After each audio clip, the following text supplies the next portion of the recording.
대학 입시 어렵지 않아요. 참 쉽죠? 물론 이렇게 말하면 다들 어이없어 하실 겁니다. 하지만 사실 대학 입시를 너무 많이 알려고 하시거나 어려워하실 필요는 없습니다. 아파서 병원에 간다고 해보죠. 그럼 대충 어디가 아픈지에 따라 내과 갈지, 정형외과에 갈지, 정신과에 갈지 정도만 파악하고 해당 병원에 방문하시면 됩니다. 그리고 질병에 따라 유명한 병원이 어디인지 정도 조금 검색해 보시고 관련 정보를 얻는 것은 매우 바람직한 일입니다. 하지만 자신의 몸이 아프다고 해서 수백, 수천 개나 되는 질병의 종류에 대해서 다 알고 가야 되는 것은 절대 아니죠. 그렇죠? 네, 그럼에도 불구하고 너무 많이 알려고 하시거나 또 자칫 검증되지 않은 민간요법에 빠지시면 부작용을 경험하거나 아니면 자칫 건강염려증만 생길 수 있습니다. 대학 입학 정보도 마찬가지입니다. 기본적으로 대입 전형에는 어떤 것들이 있고 어떤 전형으로 가는 게 유리한지 정도만 파악하고 있으면 되는 겁니다. 그 이상의 정보는 사실 알 필요도 없는 것들이 대부분입니다. 사실 대입은 그냥 단순하게 교과로 갈지, 수능으로 갈지, 아니면 학종으로 갈지 결정하면 됩니다. 진짜입니다. 대입 전형 대학마다 입학 전형 이름도 다 다르고 내신이나 수능 산출 방법이나 비율도 다르고 또 모집 인원이나 모집하는 방법도 다 다르고 엄청 어려워 보이시죠? 하지만 사실 그런 건 솔직히 별로 몰라도 아무 상관없는 것들입니다. 웬만한 것들은 자동화된 프로그램들이 대학별로 자신에게 유불리한지 다 산출해서 정리해 줍니다. 진짜입니다. 요즘 같은 인공지능 시대에 그런 거 자동으로 산출해주는 프로그램이 왜 없겠습니까? 그런데 왜 이렇게 입시가 이해하기 힘들고 복잡해 보이냐고요? 여기 옆에 그림을 보니 학생, 학부모는 물론 심지어 교사들도 대입 전형을 아주 복잡하고 힘들다고 보는 것으로 나타났습니다.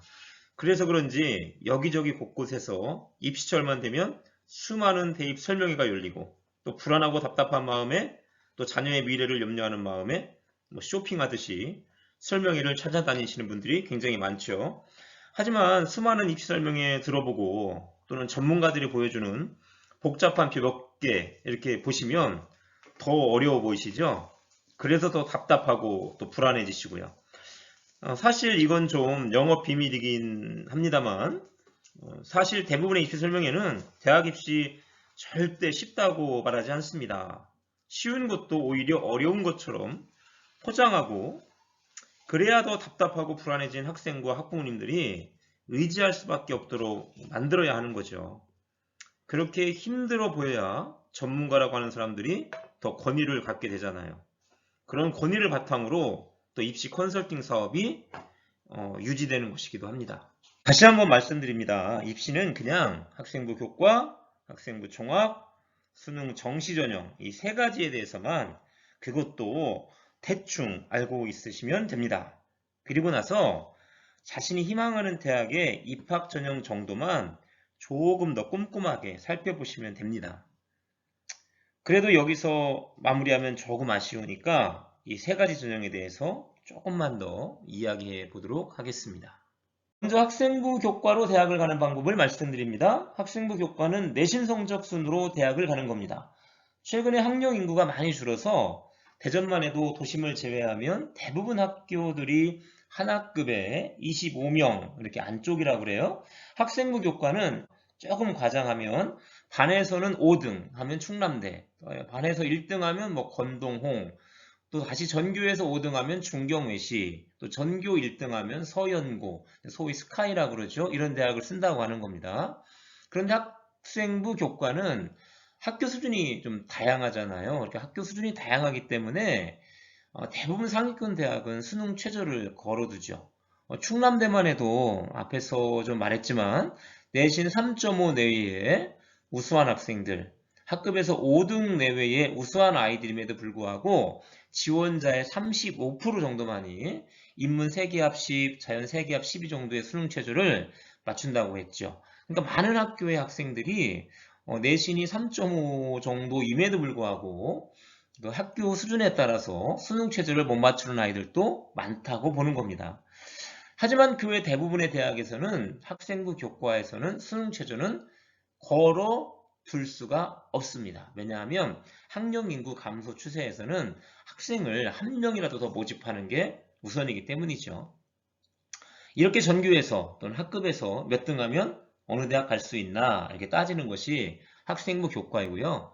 대부분 교과 전형 입시 상담은 작년도 같은 학교 선배들이 이 대입 기준으로 내신 몇 점대에서 합격, 불합격했는가를 보고 지원하면 되는 겁니다. 다음으로 정시, 수능 중심의 전형을 좀 보겠습니다. 내신이 한 학교 안에서의 경쟁이라면 수능은 졸업생을 포함한 전국에 있는 학생들과 경쟁하는 것입니다. 수능은 한국사나 제2외국어 영역을 제외하면 국어, 영어, 수학, 탐구선택 두 과목 합하여 모두 한 160문항 정도가 되는데요. 작년 수능 이과 기준으로 볼 때 국어는 3문제 틀리면 1등급, 수학과는 4점짜리 2문제 틀리면 1등급, 탐구는 뭐 과목마다 좀 다른데요. 한 4문제, 합쳐서 4문제 정도, 평균 2문제 정도겠죠? 한 문제나 2문제인데, 한 4문제 정도 틀리면 각각 1등급 안에 드는 것으로 나온다고 그래요. 이 정도 맞추면 전국 상위 2% 이내에 드는 성적이라고 하는데요. 정시로 약 서성한 정도 대학에 갈 수 있는 것으로 나타난다고 합니다. 그럼 중경시 정도 대학은 어떨까요? 이 대학은 서성한보다 커트라인이 많이 낮을까요? 그렇지 않습니다. 그냥 여기에서 한두 문제 더 틀리면 바로 중경시고 다시 또 한두 문제 더 틀리면 건동 홍인아와 같은 정시 지원 라인이 결정되는 겁니다. 반대로 한두 문제 더 맞으면 연고대, 한 개 더 맞으면 서울대, 한 개 더 맞으면 의치안약 이렇게 가는 것이 수능 정시 배치표입니다. 그래서 정시로 대학을 간 학생들일수록 재수를 그렇게 더 많이 하는 거죠. 왜냐하면 한두 문제 더 맞추면 인생을 바꿀 수 있다는 생각을 할 수밖에 없잖아요. 한편 대도시 도심권에 있는 재학생들 중에는 이른바 수능으로 대학을 가겠다는 정시 파이터들이 많은데요. 이들이 정시에 대한 미련을 버리지 못하는 가장 큰 원인이 성적 착시 현상이 저는 심하기 때문이라고 생각합니다. 재학 중에는 재수생 빼고 재학생들끼리 모의고사를 보잖아요. 그런데 요즘 재학생들 대부분 수시로 대학을 가기 때문에 앞에서도 제가 계속 말씀드렸는데 모의고사 공부 그렇게 열심히 하지 않습니다. 그러니 어떤 정시 파이터 학생은 내신이 3등급, 4등급 정도 나오는데 모의고사가 꾸준히 2등급 이상 나오는 경우가 있어요. 도심 이렇게 학교 중에는. 그러면 이 학생들은 당연히 정시하겠다고 확고한 결심을 하죠. 이런 결심에 또 사교육 시장에서는 막 한술 더 떠서 요즘 정시도 많이 늘어난다고 하면서 얼마든지 인생 역전이 가능하다고 막 희망과 용기를 팍팍 줍니다. 사실 희망을 갖는 게 나쁜 건 아니지만 수능 당일 재수생 13만 명 들어오고 또 수능 최저 맞춰야 하는 재학생 최상위권 아이들 진검승부 벌이기 시작하면 그리고 여기에 6만 명 이상이 수능 당일에 미응시한다 그러죠. 특히 이제 올해는 코로나 때문에 이 미응시자가 훨씬 더 늘어날 것으로 예측되고 있습니다. 그러면 모의고사 1, 2등급 받던 학생이 수능에 가면 3, 4등급, 심지어 5등급으로 내려가는 것도 결코 이상한 일이 아니라는 점을 어느 정도는 알고 있어야 합니다. 물론 도심권의 일반고 외에 정시로 인서울 하겠다는 학생은 거의 없다고 보면 됩니다. 수능으로 지방사립대 진학도 쉽지 않은 것은 모집인원 자체가 별로 없기 때문이고요. 지방사립대에서는 학생 모집을 위해서 정시 전형까지 기다릴 여유가 없는 것도 이유가 됩니다.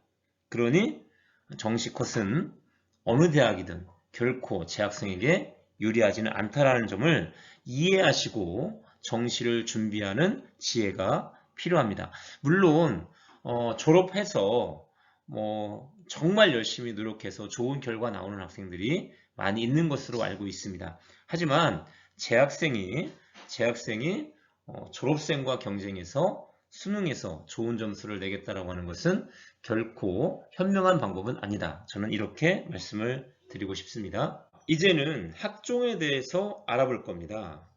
학종이란 무엇인가?